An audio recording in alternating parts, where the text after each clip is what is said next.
ఇప్పుడు ఒక విచిత్రమైనటువంటి విషయం అన్నమాట. ఇది నేను చెప్తున్నది కాదు. మీరు ఒక్కసారి ఎలక్షన్‌కి కొద్ది రోజుల ముందు ఒక మీడియా ఛానల్‌కు నరేంద్ర మోదీ ఇచ్చినటువంటి ఇంటర్వ్యూ ఒక్కసారి గనక మీరు గమనించినట్లయితే నిజంగా మీరు కూడా ఆశ్చర్యపోతారు. ఈ ఎన్నికలలో ఒకప్పుడు పరిస్థితి ఎట్లా ఉండేది, ఇప్పుడు పరిస్థితులు ఎలా ఉన్నాయి అనేది మీకు అర్థం అవ్వటం కోసం చెప్తున్నాను ఇది.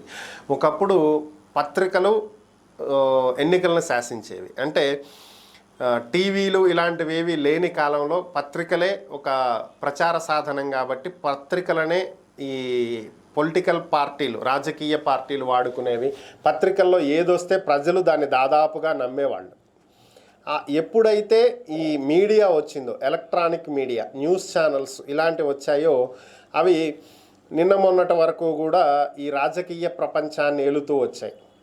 ఒక్కొక్క రాజకీయ పార్టీ ఒకటి రెండు ఛానల్స్ని పెట్టుకోవటం లేదా ఒకటి రెండు ఛానల్స్ని కొనటం, డబ్బిచ్చి వాళ్ళకు అనుకూలంగా ప్రచారం చేయించుకోవటం.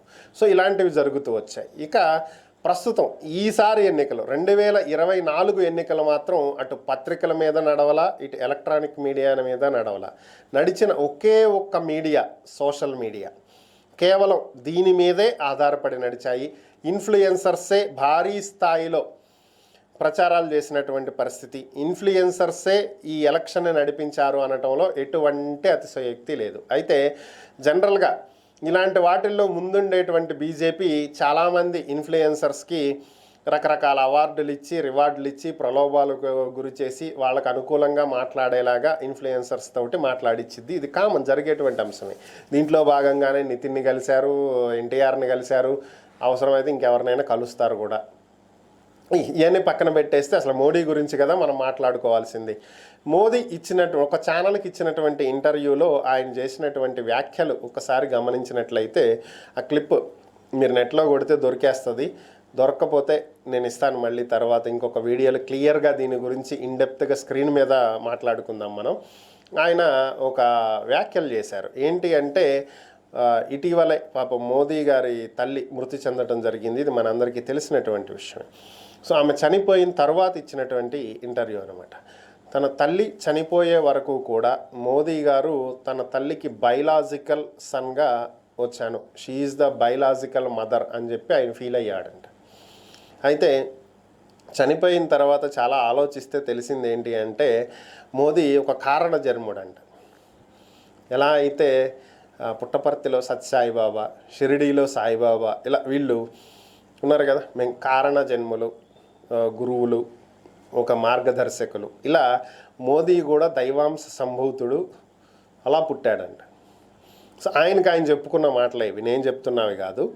హిందీలో నాకు వచ్చిన అరాకొర హిందీతో నేను అర్థం చేసుకున్నవి.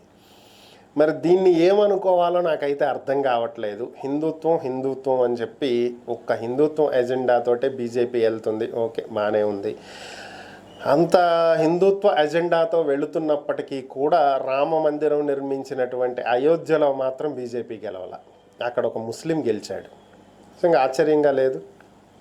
అంటే భారతదేశ ప్రజలే ఒక మతవాదాన్ని ఒప్పుకోవట్లేదు.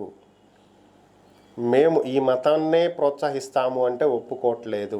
మేమంతా ఒక్కటే, మేం భారతీయులం, తర్వాతే ఏ మతమైనా, ఏ కులమైనా, ఏ వర్ణమైనా, ఏ వర్గమైనా.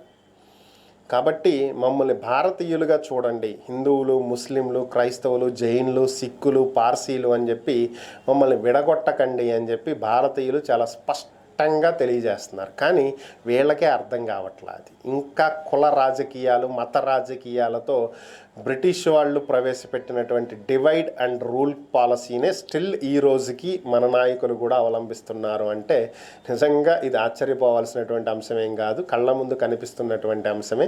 మరి ఈయనెట్టా దేవుడు అయ్యాడో నాకైతే అర్థం కాలేదు. విచిత్రమైనటువంటి అంశమే. మోడీ భక్తులకి, మోదీ అభిమానులకి నా మాటలు రుచించకపోవచ్చు, బట్ మీరే చూసుకోండి అది ఎంతవరకు కరెక్ట్ అనేది.